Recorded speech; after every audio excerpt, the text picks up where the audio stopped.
Hi guys, welcome in this channel. Let's say general reading for collective your energy at question.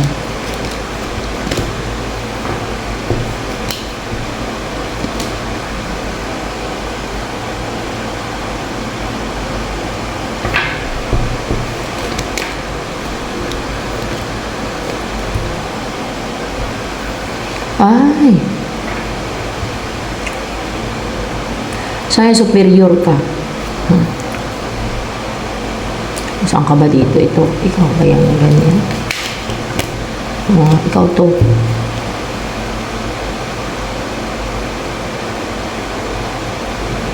You are superior, no? Superior yung energy mo dito. 5 of Swords na.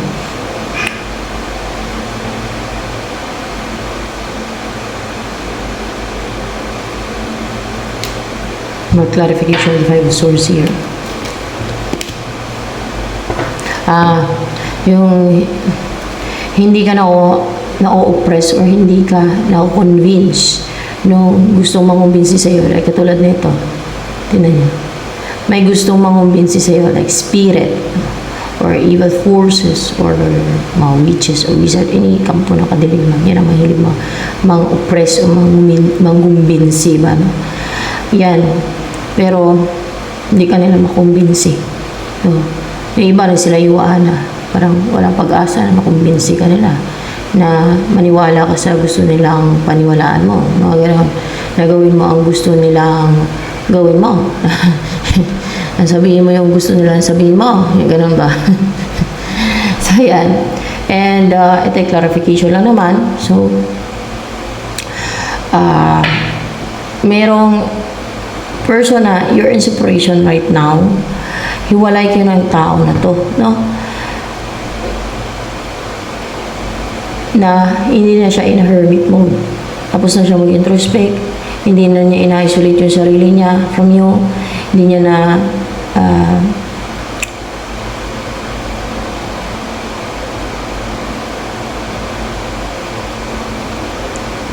maaaring hindi na siya nag-ghosting sa'yo, hindi na siya mag-ghosting sa'yo.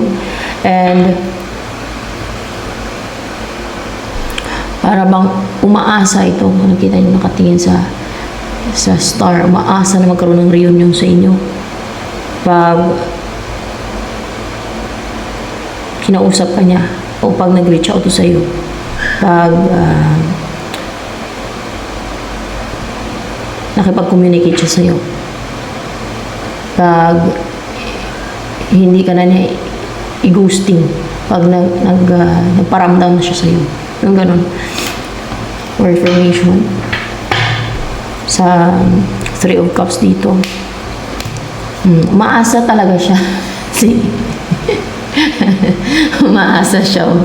This person is hoping na ma-reunite kayo na kasi walay kayo ngayon, di ba? This person is hoping. So, meron kang ex na umaasa. This person is hoping. Your ex is hoping na magkabalikan kayo. Ito ay kung sino lamang kung ano energy ng gada. Kasi sa gada ako nagpapagade. So, yun. And it's color of crown chakra. So, pangarap niya, dream niya na magkabalikan kayo. Na magkaroon ng reunion sa inyo. Itong ex mo, someone na in separation kayo ngayon. Yung body mong energy, ngayon. Hi guys, union. Dahil lumabas ng union, possible you're ready for a union. Or reunion. Or union with someone na counterpart mo, with someone na ano ba to? Para kayong eagle at wolf dito sa union na card. Let's see. Oo. Para kayong yung eagle at wolf sa card na to. Yan. Na magkakaroon ng union sa inyo. And yung mangyayaring union sa inyo, pag na-unite kayo, merong mag-transform Baka hindi lang sa inyo. Baka maaaring sa buhay din ninyo. Siyempre, pag magkaroon ng union sa inyo, malaki yung change, di ba? Transformation, change na mangyari sa buhay ninyo. Siyempre, kasama nyo na isa't isa, no? And there's change talaga yan. And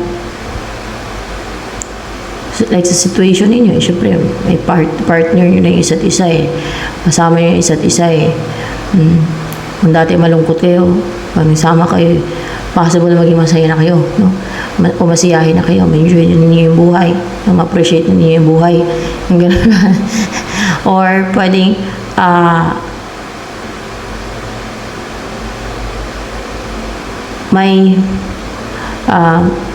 may change na mangyayari or a huge change na mangyayari pag na-unite kayo.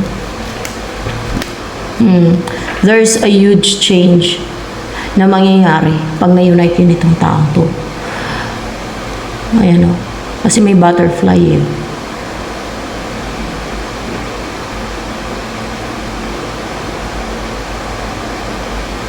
Ano ba yan? Ito yung maging anak ninyo. Yung sa gitna ng wolf at hindi. So, iba-iba naman kasi ibig sabihin nito, depende sa reading, no? Sa energy. So, ayan. Depende sa ibig sabihin ng God. Yan. Kasi sa God nga ako nagsisip ng guide. Okay. Guidance. Basta there's change or magkakaroon ng malaking pagbabago. Saan? Sa mundo. Kasi huge change eh. Magkakaroon ng malaking pagbabago sa mundo? Hindi. Magkakaroon ng malaking pagbabago sa buhay ninyo. Sa buhay lang ninyo. Kaya ako sa mundo. So yan, sa buhay ninyo. Yan. Siyempre, makakasama nyo yung isa't isa. And itong person na magkaroon ng union sa'yo, ewan ko lang kung ito ba yun na gusto makipag-reunite sa'yo na ex mo or ibang person itong magkakaroon ng union sa inyo. Ano pa? Parang nire-ready ka na for this union, no? Parang yung isa sa inyo, agila. So may simbolo na agila. Yan, no? Eagle. Yung isa yung wolf. Yung maging partner mo ay wolf. Ikaw, or else ikaw yung wolf. Or else ikaw yung agila. Or else siya yung agila. Kasi sino may agila sa inyo? Kung sino yung wolf sa inyo. So, yan. So, ano pa ang iyong energy ngayon? So, yan. Choice. Merong temptation talaga yung devil, oh. Hindi talaga nawawala yan. Ganda yung itali dun sa ilalim ng dagat.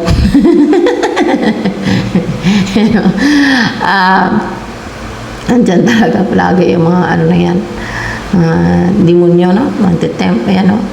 Tinatempt ka niya ng victory daw. Pero yan ay, syempre, parang pakulo lang. Parang ano niya lang yan. Temptation nga eh. Pero pag ikaw ay tumukob sa kanyang temptation, o ginrab mo yung temptation niya, na-offer niya si victory, ano, ikaw mo masawi sa huli, ikaw ang mapahamak sa huli, o kaya yung soul mo mapahamak sa huli, o kaya ay basta kapahamakan lang, no? Hindi maganda pag galing sa devil yung offer, no? Kasi o pag galing sa evil force yung offer, kasi now guys, parang it's a trap, no? It's a trap talaga. It's a trap. At alam niyo naman kung ano yung intention nila, kung ano yung goal nila, yung soul, yung kaluluwa na parusahan dun sa kabilang buhay, sa lake of fire. Yan, kaya tinatempt niya, kunwari tinatempt ka niya na gumawa ng evil, masama, or deceit para lang magtagumpay ka sa buhay o magtagumpay ka kung saan. Ganyan naman talaga eh. So, ganyan ang realidad dito sa mundo to. Kaya yung iba, di ba nabibinta ng kaluluwa nila para lang yumaman, sumikat. Eh, yun ang choice nila eh. Yun ang pinili na ng choice, yung temptation ng devil o yung offer sa kanila ng devil or evil forces. Siyempre, kapalit ang kaluluwa nila. Yung mga ganun ba ang example? O maaaring kung anong temptation to sa'yo na parang ang offer nito sa'yo is victory, no? Yung magtagumpay ka daw, maging victorious ka.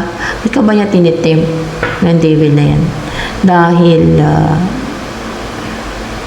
nahirapan siya ma-oppress ka ngayon, nahirapan siya ma-atake ka ngayon. Baka ganun. Hindi. Dahil, ba't ka ba niya tinitempt? Dahil nahirapan siyang kumbinsin ka kasi may nakumbinsi sa'yo dyan, pero mukhang hindi ka niya makumbinsi. So yes, nahirapan kasi siya makumbinsi ka ngayon. Kaya tinitempt ka niya talaga, no? Na ano-ano lang. Na like kumbinsin ka na gumawa ng masama o magkasala. Ganyan ang mga temptation o kaya kung ano pa, victory, gumawa ng deceit para magtagumpay o magnakaw, mga ganyan yung mga gagawa ka ng kasalanan. Ganyan ang mga temptation nila. So sa mga hindi pa aware dyan ay nakaw, gumising na kayo, mag nilay-nilay. Ay, temptation pala ng devil yan. Ang goal pala ng devil ay ang kaluluwa ko, ang parusahan sa impyerno. Ay, ganun ba?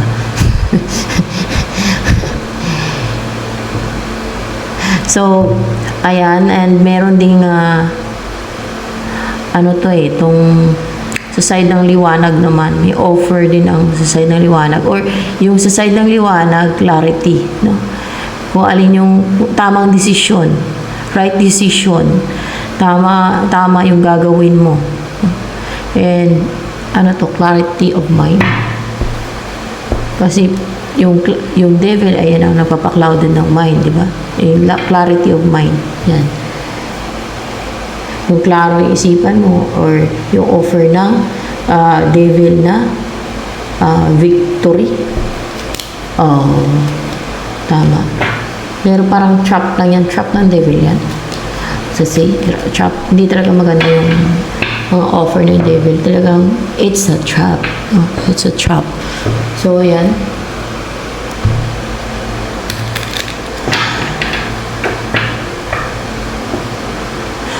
Ang darating sa'yo, it's a trap. Kahit ako, lahat ng nandito sa mundo, kahit ng si Jesus Christ, diba, tinatempt niya din si Jesus Christ, pero hindi niya lang talaga matempt si Jesus Christ. Ako, natitempt ako na gumanti. Prangka lang naman talaga ako. Pero, natitempt akong gumanti. Gusto ko magantihan yung yung mananalbahin sa akin. Ganon. Yun. Gusto kong gumanti. Pero, hindi na ako ganon ngayon. Kasi, alam ko na eh. Hindi na ako ganon. Na gagawa ng yung gaganti ka. Hindi. Sa akin ngayon, naghangad ako ng hustisya. Siyempre, sa mga injustice na ginawa sa akin. Mga Diyos ng bala na magparusa sa kanila. God. Kasi alam ko naman, pinaparusahan sila ng God eh. Pinapatay pa nga ng God eh. Yung mga gumagawa ng alam yun na demonyohan. Yung iba, pinapatay na. Pinatay, may mga pinatay na nga eh. Tingnan nyo yung justice ng God. So, yan.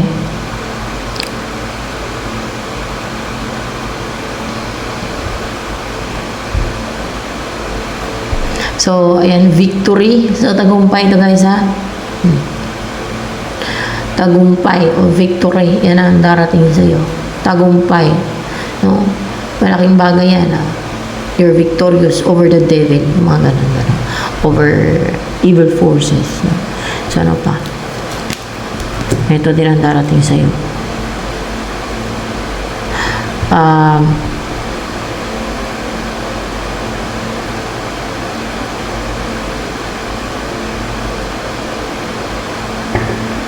Ano ba to?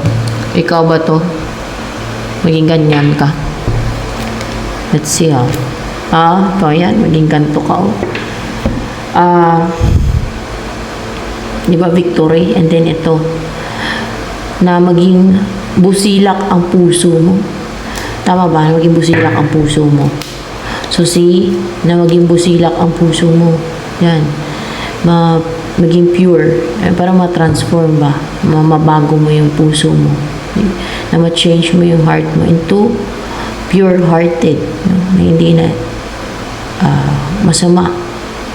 Hindi na masama kung sa isip, hindi masama mag-isip. Hindi na vindictive, hindi na inggitira, o alin man dyan, o hindi na greedy, hindi na selfish. Yung ganun ba? Yan. Kasi busilak eh. Maging busilak na yung puso.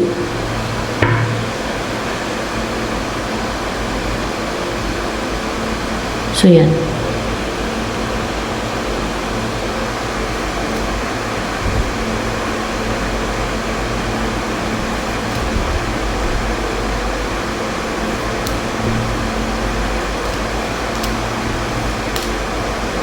Ano naman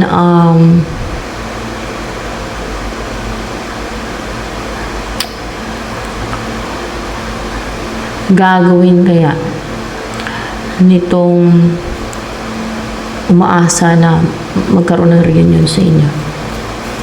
Anong gagawin niya?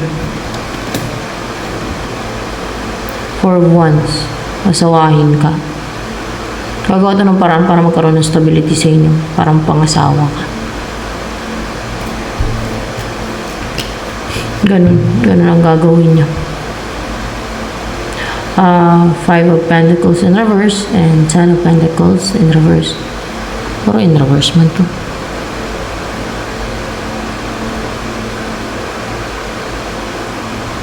And then, mag-recover sa kalungkutan. Baka nasama lang ito isa. Ang mag-recover sa kalungkutan, kasi natin na parang nalulungkot na nagmumukmuk, no? Ang makarecover from pagdurusa or crisis or sakit or anything na napapahirap sa kanya. O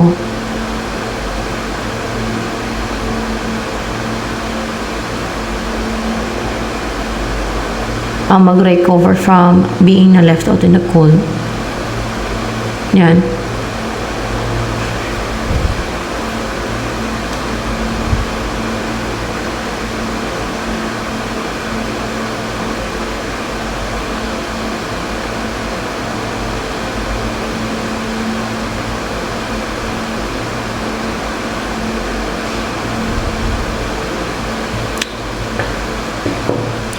Para that's what the Ten of Pentacles in reverse here.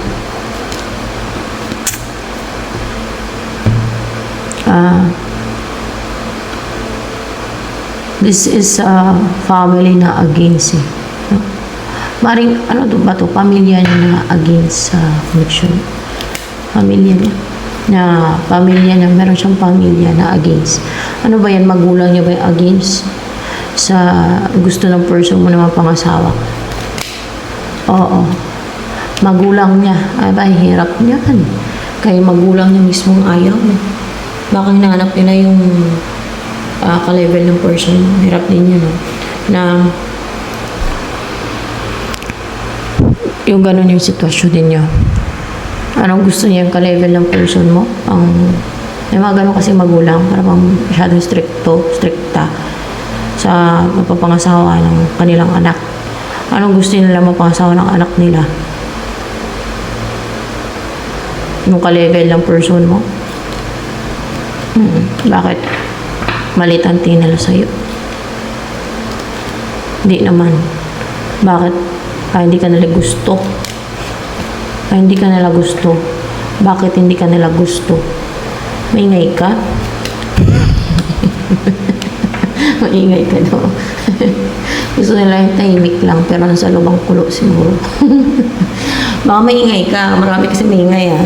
Kaya naisip ko. Diba? Madami maingay. Pabunganga. So, ayan. And ayun ang ayaw nila. Baka yan sipiran mo, bunganga mo. Ayan, tahimik na ako. Sabihin mo.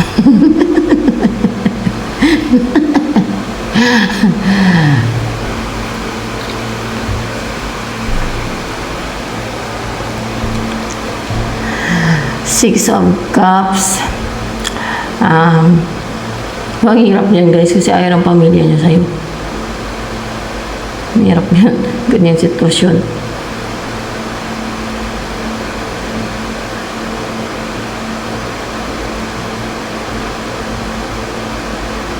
Dahil maingay ka.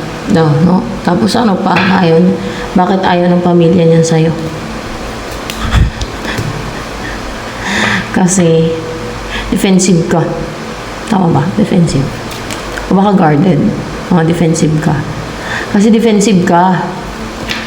Baka nagawan ka lang ng spell. Binato ka ng palipad hangin para maging defensive ka. Puro deceit dito sa mundo. Pero ayaw nila ng gano'n, no? Kasi madaldal ka siguro, maingay ka, defensive ka. Yung gano'n ba? Lalo kung nakilala mo na sila at lumaban-laban ka sa kanila. Gano'n ba? Kung hindi ka magpa-under. Mahirap din yung magpa-under katulad nung kay Yuming Lo. Siya ba yun? Nagpa-dominate ata. Yun, ewan ko basta. Mahirap yung gano'n na masyado kang hindi mo dinidepensa yung sarili mo. Ay talagang madami ang abusado at kapang take advantage dito sa mundo. Pag alam nila mahina ka, ay alam nila guys. Kaya ako dati, kaya nakita nila na napaka-tough and may pagkasuplada ako. Ilalagay ng boundary. Kasi napag-aralan ko na na may mga tao kasi na abusive, panamantala. Pag alam nila mabait ka, ay yun, sila, bastos, o kaya meron pa nga niyan sa bayan ng galing ako sa Iloilo. Ito, kwento ko na naman yan kwento ko na sa inyo. Minsan lang to. Meron yan sa galing ako sa Iloilo na nag-aeroplano kasi ako na bakasyon ako dati pa yun. Naabutan ako ng gabi kasi hapon yung flight hapon yung dating ko sa syempre sumakay pa ako ng FX FX ata yung sinakyan ko. Pa-commute kasi ako, wala naman ako sasakyan Pagdating ko sa bayan, sa Binangunan, wala naman sakyang bangka. Kasi anong oras na yun? Wala na. Kaya nagtanong-tanong kung may hotel bang malapit dun. May driver ng tricycle na meron daw, sabi niya. Tapos, parang kinutuban ako na parang hindi maganda yung kay gabi pa naman. Tapos sabi niya, parang pabastos. Tapos pinagsabi-sabi niya doon sa pupunta kami ng hotel, gito ganyan. Basta, alam mo parang bastos talaga na mangbastos talaga siya. Sa galit ko, kinuha ko yung yung parang diba yung pingga ba yung tawag doon? Kunwari ay dalawang timba, no?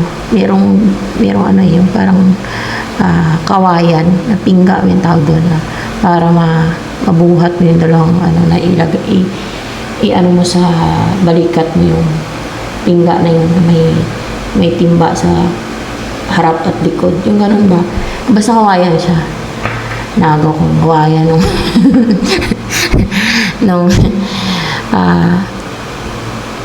naglalako ng isda. Hampasin ko. Buti ka mo naabot at hindi siya naabot. Kaya kung naabot ay malakas may hampas ko. Dali siya magpatakbo motor. Kailangan mo din talaga depensahan yung sarili mo, no, sa mga ganong sitwasyon. Kasi kung pabayaan mo lang, abusuhin ka ng iba, kawawa ka talaga. No? At walang puso yung iba. No? Lalo na kung may mga abusado at may mga, alam yung mga salbahe ba. Tingnan niyo yung ginawa kay Yuming Lo. No? Kawawa. Napaka-injustice nung ginawa. Sisip-isip ko. Sayang naman. Kung naging asawa ko na lang sana, hindi sayang. Ang pugi pa naman. Joke lang. Sisip-isip ko, ang pugi niya. Sayang. So, ayan.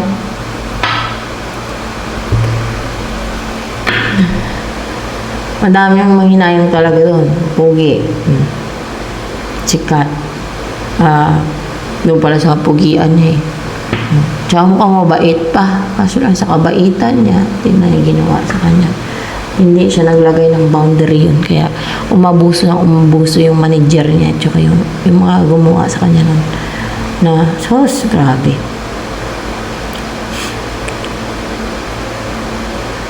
Malaga din yung maglagay ng boundary kasi protection mo din sa sarili mo yan eh. Di ba? Sa akin, kahit may witchcraft ako, kahit may mga actually, wala naman akong kulang kasi pantay naman daliri ko. Pero alam ko, inatake ako ng ibang klase ng witchcraft. Yung ganun. May mga, ewan ko lang kung naanohan pa ako ng palipad hangin. Basta may mga atake pa sa akin at yung mga evil forces na atake pa sa akin. Kahit pa paano, dinipinsan ko pa rin yung sarili ko. Lalo nung hindi pa ako na aatake ng mga ganun.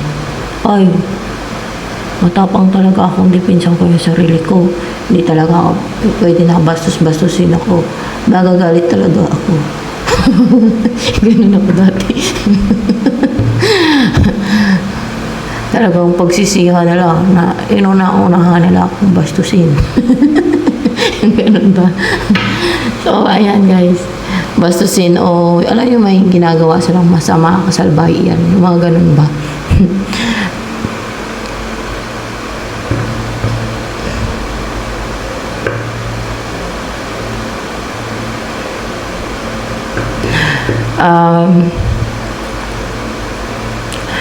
Ito ang gusto niya mangyari sa inyo.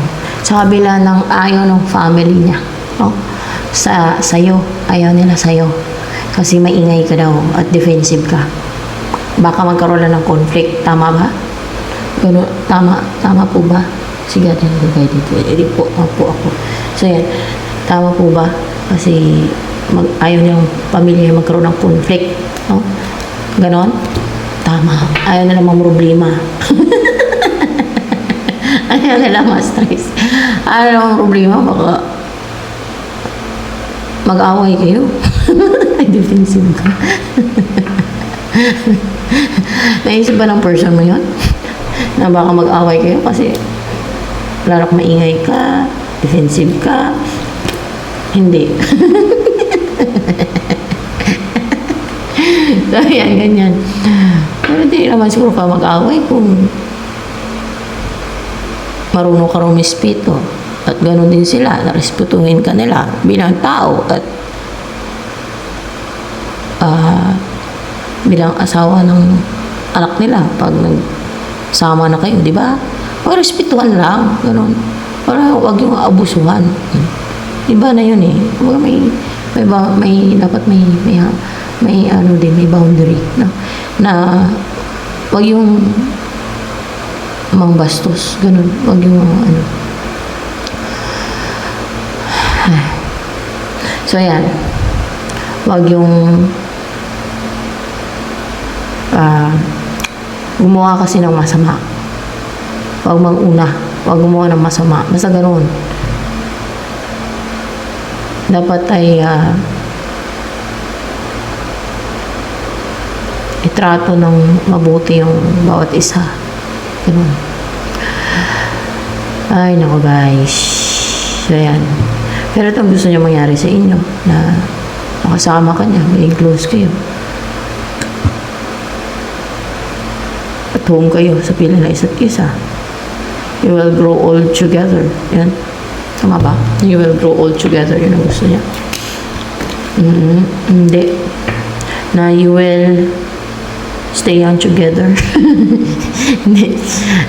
Na you will be forever together. Ayun. Yeah. Na you will be forever together. No? Na magkasama kayo forever habang kayo ay nabubuhay. Yun ang gusto niya. Tingnan niyo. Yung bata dito, tapos yung tuta, hanggang sa naging malaki na yung aso, at naging malaki na tong bata, naging matanda na. Yan. So,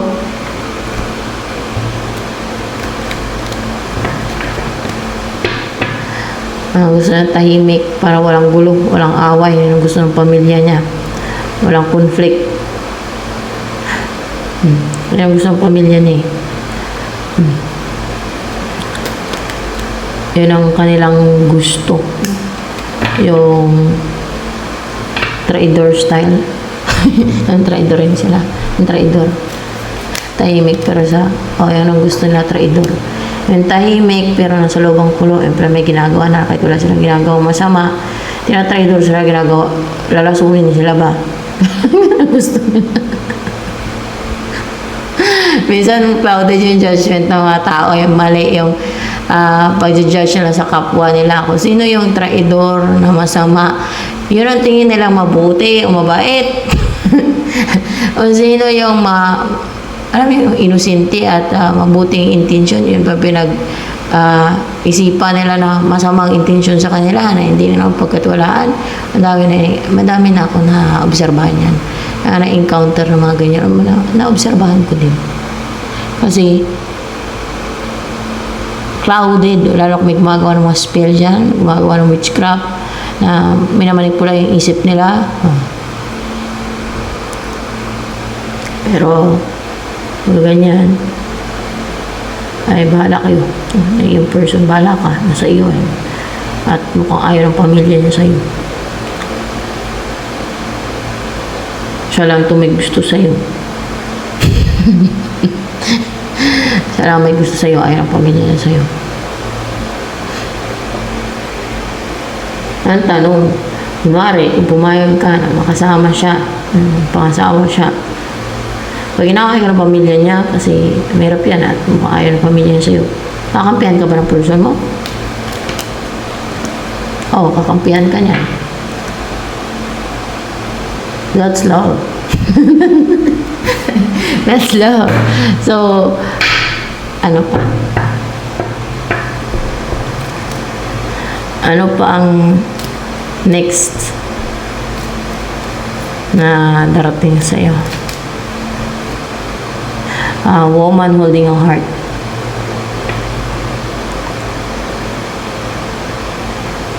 Ano pa?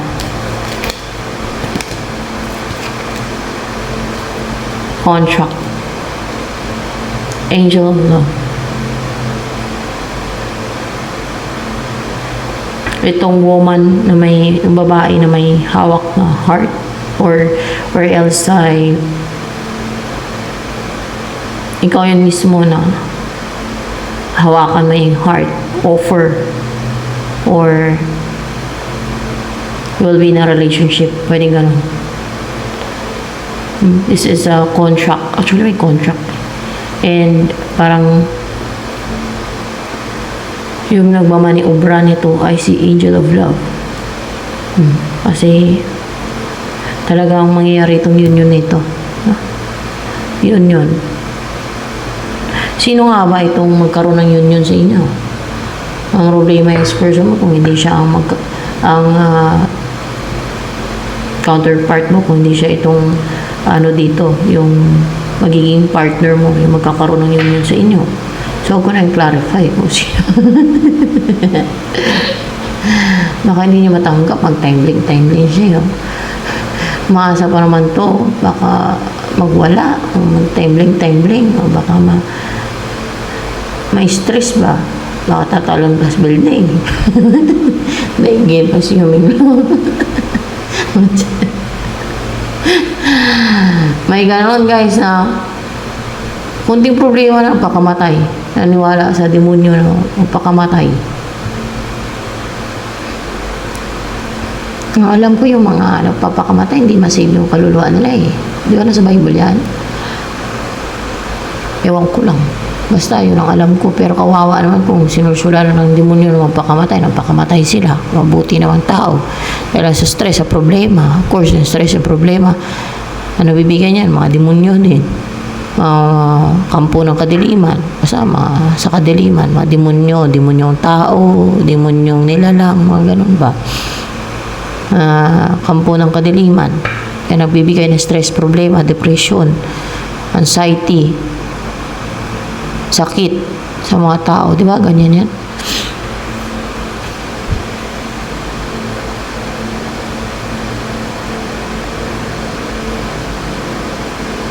Anong gusto sabihin sa'yo ng person mo na umaasa na ma-reunite kayo?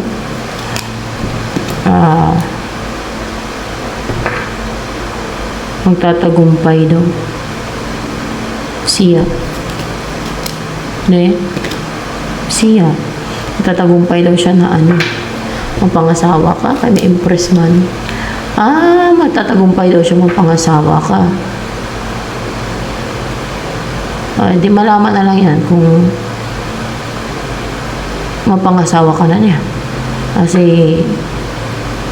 hindi pa naman nangyari. Hindi pa naman nangyari. Magtatagumpay daw siya. Sumasa talaga to.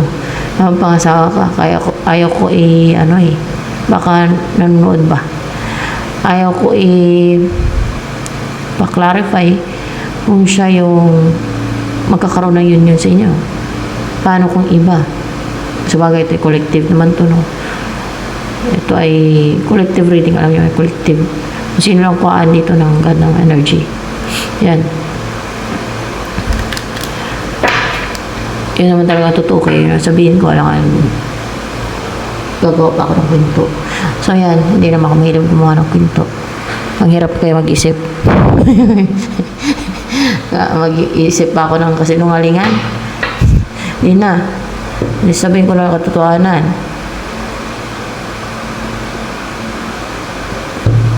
Dahil ang pagsinungaling, gusto ko ng karamihan ng mga tao yan. Yung plastic ka sa kanila. Pag plastic yung pinapakita mo sa kanila, pero ayaw din nilang malaman na pinaplastic mo lang sila. Ayaw din nila na pag nalaman nila na pinaplastic mo lang sila, di ba? Kasi may time sa buhay ko nakipagplastikan din ako. Dati. No? Basta, dati. Madami ka talagang ka-close pagka makipagplastikan ka. Kasi ko yun, experience ko yan guys, dati. Pero, pag totoo ka, pag sinasabi mo ang katotohanan, pag honest ka, ay madaming ayaw sa'yo niyan, madaming magagalit, ma-offend, di ba? Ganyan dito sa mundo. Kaso lang, ay mission ko yung magsabi ng totoo. At saka, hindi naman ako nagsisinungaling. Yung plastika lang ba na yung may iniisip ka na nilansihan ka niya, dinisib ka niya ba? Wala respira. Tapos kapag ngiti-ngitian ka pa. Mga gano'n, pagplastika na alam mo na pinag-usapan ka nila na binabackstab ka, tapos pero makapag-meet kunwari makapag-close ka sa kanila na ngiti-ngiti ka na lang sa kanila, o kaya makapag-usap pa na parang wala lang, ganun plastikan. Common na yan sa marami, di ba?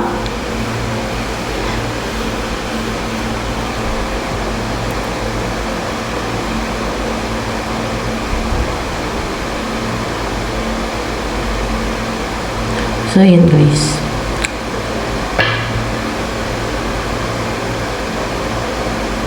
Magtagumpay daw siya guys, Ewan ko lang. Magtagumpay sa person mo. Yan ang sinasabi niya pa lang. Hindi pa naman nangyayari. Pero, merong person na magkakaroon ng union sa inyo. Ewan ko lang kung siya or iba. Na talagang divinely guided yan. Kasi nga, yung union na to, with your person, with your counterpart talaga. Ewan ko lang kung siya. Huwag na natin alamin. Huwag na natin clarify kung siya ba o hindi. Kasi kung nanonood siya dito, baka masaktan, ma-hurt. Baka hindi makayanan.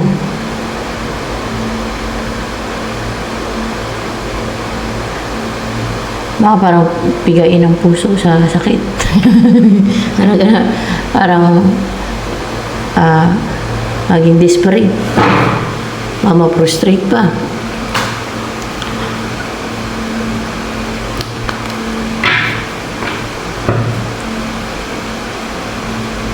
So, ano ba yung energy ng person na yun na magkakaroon ng union sa inyo?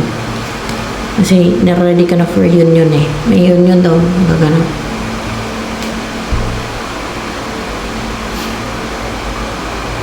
Ay! Kita niya, may kamay na nakaganyan. Eh di may, ano to, may malaking offer sa'yo. Parang, handa na to na, I clarify, kung handa na siya mag-offer sa'yo ng malaking offer. Mga ganun ba? Tama. Isipan niya, lalo yung isipan niya, handa na siya na mag-offer sa'yo ng malaking offer. Pwede siya yan. Kung handa na siya na mag-offer sa'yo ng malaking offer. O kung hindi, ibang person. So yan.